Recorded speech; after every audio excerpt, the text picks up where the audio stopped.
na umfazi onokuthi kananjalo nguphi na umfazi onenkonzo zemali ezilishumi enenkonzo zemali ezilishumi uzekanyiseke kube linye kuzo Okay, ake sifunde ngenye version. Ake sifunde ngenye version. Hallelujah. Ipini yako.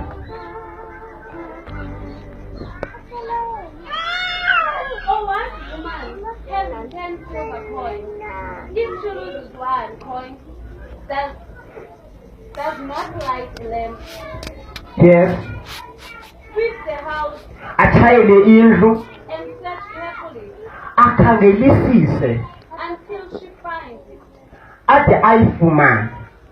And when she has found it, Masekayifumanile she calls her friends bese kabiza abangani bakhe and neighbors together nobomakhelwane bonke and saying, athi rejoice with me, athi jabulani kunye nami for I have found the piece which I lost. ngoba sengifumene imali noma idanari ebekade ngilahlekele. Likewise, I say to you, Ngokunjalo there is joy in the presence of the angels of God kunenjabulo phambi kwengelosi zikaNkulunkulu over one sinner who repents. uma kuba khona esodwa isoni esiphendukayo. Haleluya. Ngicabanga ukuthi ngatolikwa lento ngishumayela kanye ngaqhubeka ngesizulu so. Haleluya. Amen. Awukhuleke sisi. Thank you Jesus.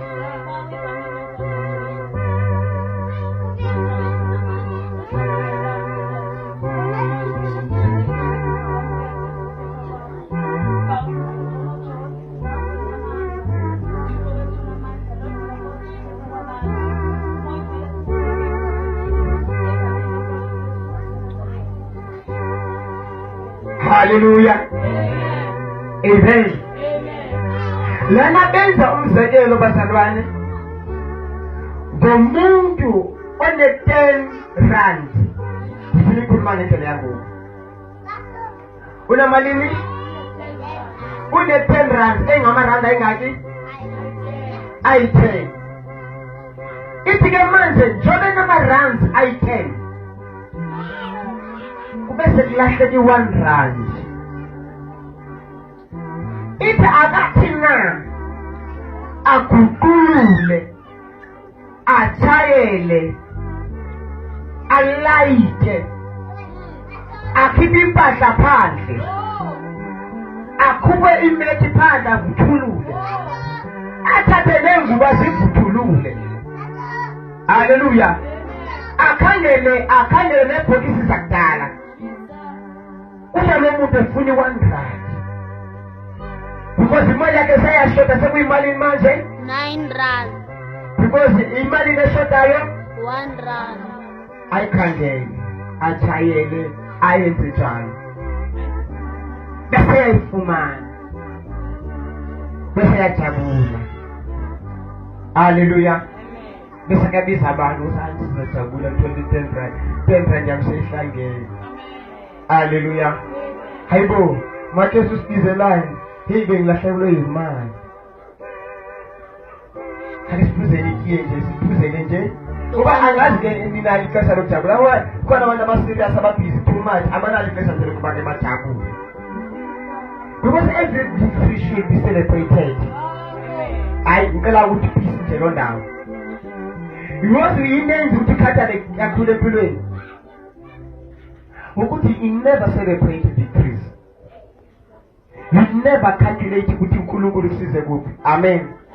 By the way, this Saturday siyaphuma nomndeni siyodla nje amabhizi noma amabhizi abayikofu nje yase town because umama uzobe holy. Amen. Uthema kasho wathi uzosikhipha I just need this too. Hallelujah. Celebrating some victories. Amen. But why this one has to be celebrated? Ithi Bible kungokunjalo uma isoni esisodwa Haleluya. Sesibuya kuNkulunkulu. Kunenjabulo ezulwini. Haleluya. Lenjabulo ngibonanga ezulwini mina ngibonela emhlabeni. Every time kuba khona abantu abaphendukayo kuba khona i-courage ngisho nasebandleni. Bakhona umuntu ophendukayo lingashunyayeli ivangeli lokuphenduka. Ngokuthi uJesu bekabashiya akathi simele ivangeli prosperity, akathi simele ivangeli lakini la kingdom, utele kuphenduka. Hallelujah. Because asingeni embusweni kaNkulunkulu kale ngilalele ngathi zoshumayela namhlanje. Stop kanyane baba. Hallelujah. Indlela yethu yokungena embusweni kaNkulunkulu is true repentance. But if yabhekisisa kwimihla esiphila kuyo, into enokuthi baguquke ayisakhulunywe noma ayisashunyayelwa. Bashumayela kwangaphakathi, kodwa bakushumayela kokungena ngaphakathi. Ubeso yayazi yonke information yangapha yokuthi kingdom kaNkulunkulu injani, kuba njani uma in the kingdom. Uze nawe uzibale ukuthi you are in the kingdom but you are not in the kingdom. Because uJesu mayazakhuluma ngombuso uthi akekho yongena yakhangazalwe kakushe, akekho yobona engathangazalwe ngamanzi. Hallelujah.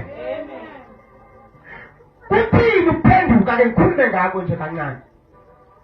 Ukuphenduka ukuthi kuhamba indlela yale bese uthi haya kuyiwa lapho kuyiwa le. Asizibhedlele siye-Road Cop. Ubese yajika ubheka i-Road Cop lapho uyakhona. Ethethi ukuthi empilweni yakho ufuna ukubonda esibhedlele. And le ndlela ibuya kuwe ibiya emgodini. Le ndlela ibiya kuwe ibiya ekuchabalaleni. Ubuyibona nangendlela esisokolisa ngayo kodwa kuqhubeka anyway. Wakwabona ukuthi ekusokolisa kodwa uqhubeke nayo. Uthi usikhuthaze kodwa lendlela ohamba kuyo ayikusize ngenkonzo lendlela ibe uzithina bevictima ukukuthandaza. Hallelujah. Kodwa leya lebazalwane ayinazo inkosi. Masikhuluma ngomuntu ophendukile. Sikhuluma umuntu oshintsha indlela bekahamba ngayo. But ushintsha kanjani? Uma ke zwizwi. Makaqeda ukulizwi alikholwe. Sibona kanjani makalikholiwe ilizwi lakazwile? Ushintsha indlela. Awukwazi ukukholwa izwi bese ungashintshi ukwenza. Ukuphenduka isenzo esilandela ukukholwa lilizwi. Awukali ngokuphenduka ungekakholwa. Awukali ngokukholwa ungekaphenduka. Kana uthi awukali ngokuphenduka ungekakholwa. Yes, ibambe right. Angiphinde futhi. Awukali ngokuphenduka ungekakholwa. But awukholwa ungezwanga. Likhona bandla? Amen. Ngathi nginikeza happy manje. Base bani? Uma kuzomela ukuthi uguquke, kumele uqale uve izwi. Kodwa unganele ukuliva izwi. Kodwa likuguqule noma ulikholwe lithi tshintsha. Bese yashintsha ke. Bese sibona ukuthi uguqukile. Yingakho umuntu makesenza izinto ezinqamye nobuNkulunkulu. Sithi umuntu onjani? Ongakholwayo. Sithi umuntu onjani? Awukwazi ukuthi ukholwa uqhubeke nokwenza izinto zokungakholwa. Amen. Kodwa manje ukholwa kanjani? Ngokwamkela izwi. Hallelujah. Amen. Amen. Kunini kodwa into ziphila kanje, insizwa iphila kanje, uma uphila kanje, kodwa usalokhu bheda kulokwazi yonke le information. Uyayazi ngisho lemithetho elishumi from 1 to 10. But uyiphula njalo.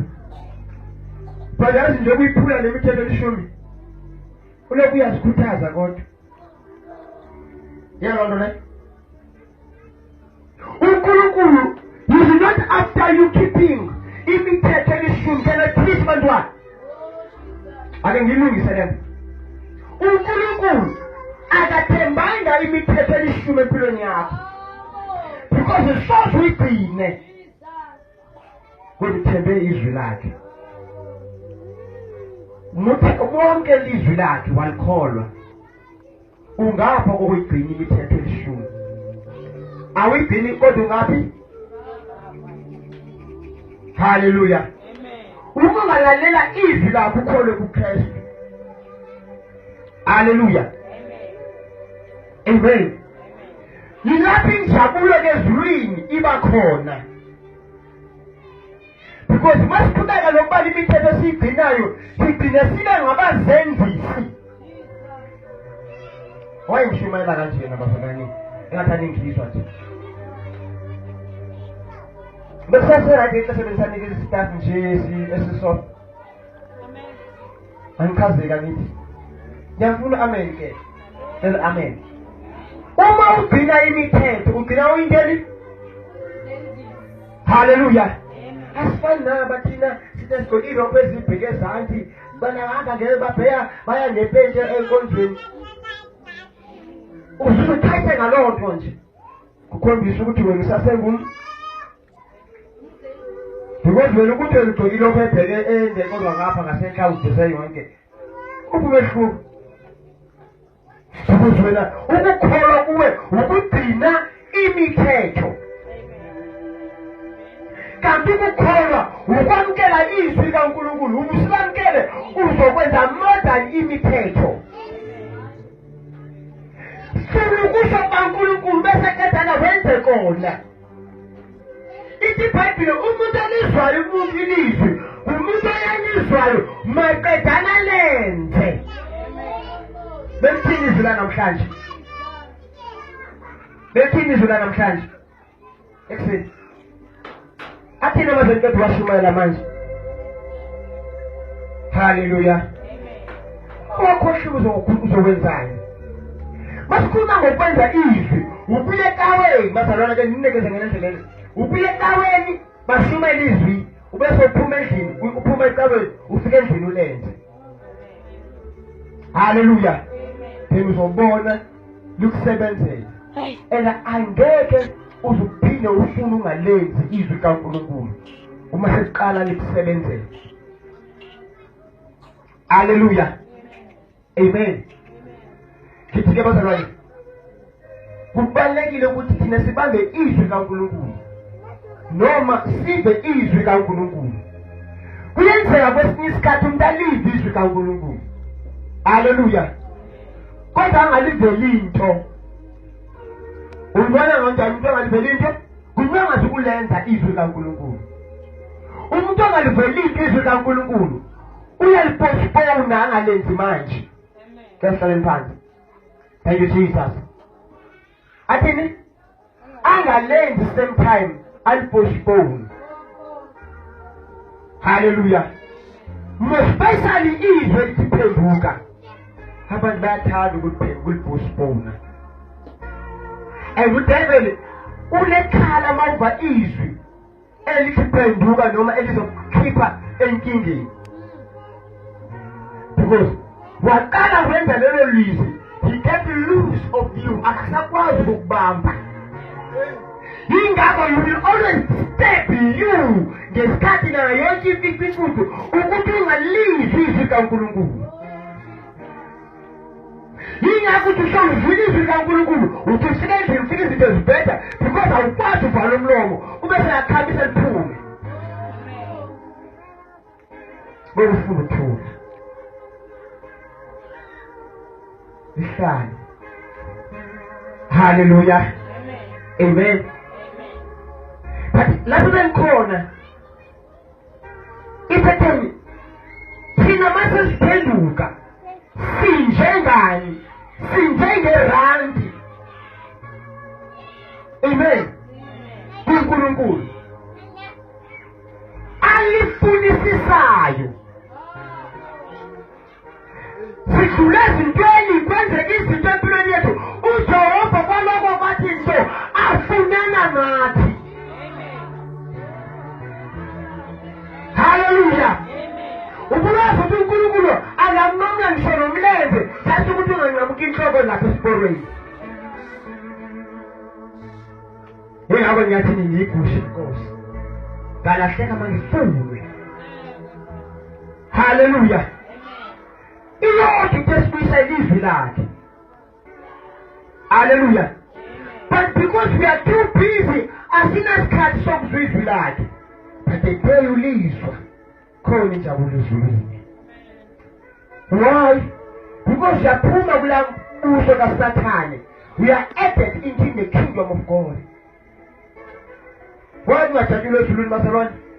It's because umuntu makaphenduka uphume embusweni wobumnyama angene embusweni wokukhanya.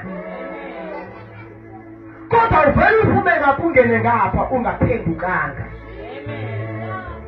There must be a total turn off.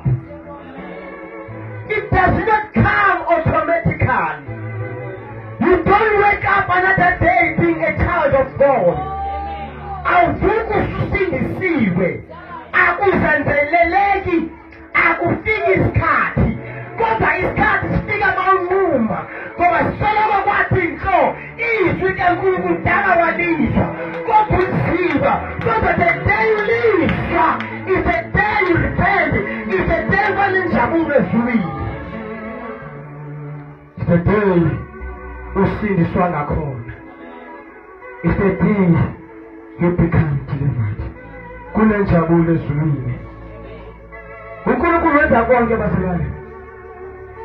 Ukhuluma ngezwi lakhe, akhulume ngezimo, akhulume kunembeza wakho. Ubungezwanga lapho usengozini. Hallelujah. Yebo uNkulunkulu mezana usebenza kanje.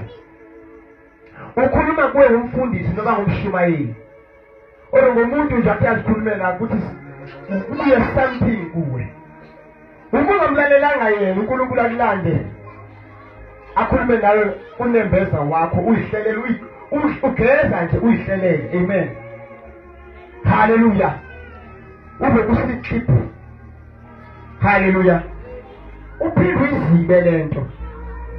Athi uNkulunkulu phuma kule relationship. Akhuluma ngomshumayeli uhlale. Hallelujah. Athi uNkulunkulu phuma kulo mjolo. Uyihlelele nje ukuthi bangaphuma lana. That time God is speaking to you. Ungalaleli. Then God allows situations. Mbona uNkulunkulu uyabasebenzisa izimo. Ungawathuma uJona kuphi? Niniva. Waya kuphi? Etarashish. Wengathwali zikaNkulunkulu. Wengathwali zikaNkulunkulu. Wayizwile kodwa wenze njani? Ignore. Hallelujah. Amen. Kodwa wafika izivunguvungu. Zenzelani izivunguvungu? Sizokumenza ukuphemelele. Why uNkulunkulu yenza yonke lento? Because he so loved you that he gave his only begotten son. That if you believe, you don't perish, but you have everlasting life. How do you believe? Ungenesikhathi sokuzwa. But izimo zenza ukuthi uzwe. Kasimende nyawo. Hallelujah. iBhayibheli kwakhona ubaba enamadodana amabili. Amen. Nomunye wasuka wahamba nje. Hallelujah. Noma bakhe ngafuni ukuthi ahambe. Kodwa he could not hold him against the choice yakhe. Lalela. Uma ufuna ukona uNkulunkulu letha kubambe ngesandla ukuthi ungangeni esonweni. But he can still speak to you up until you come to your senses. If you don't come to your senses when God is speaking to you, he uses situations for you to come to your senses.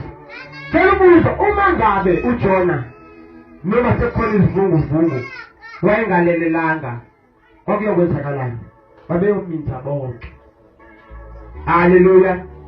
But because kwamfinyelela ukuthi aphenduke.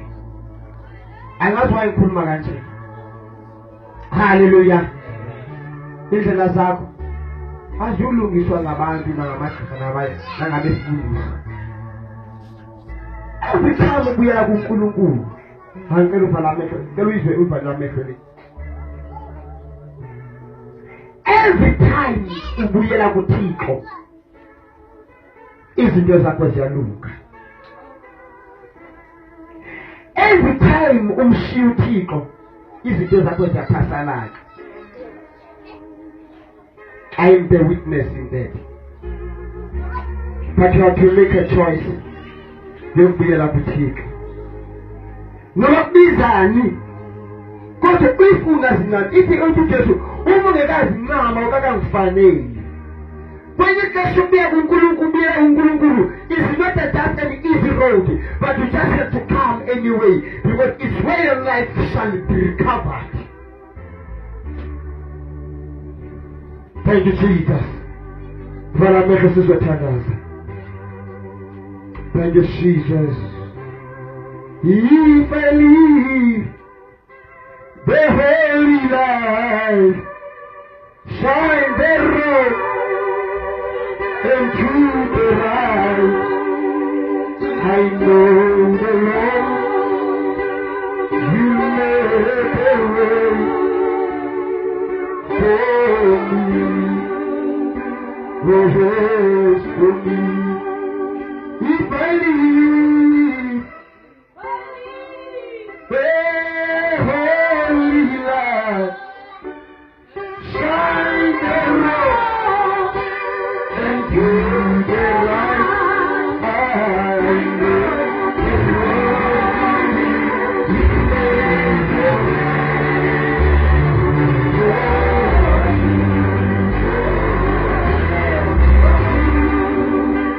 will make a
because I'm the one person that I can make my way back to the Father.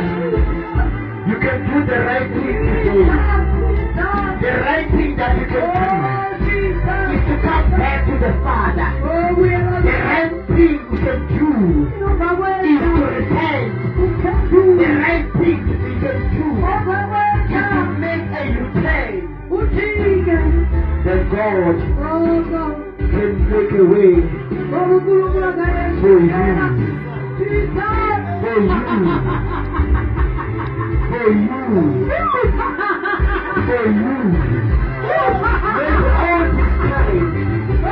You've been very that before. But you have to make a change. Can you make heaven rejoice? Close your eyes and pray after this. Thank you, Jesus. Thank you, Jesus. Why everyone will be moving from wherever they are. And I'm about to school and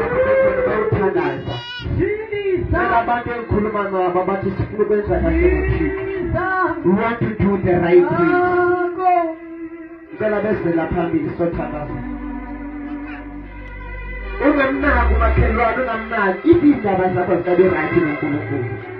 And doesn't show my attention apart. I have to preach this today.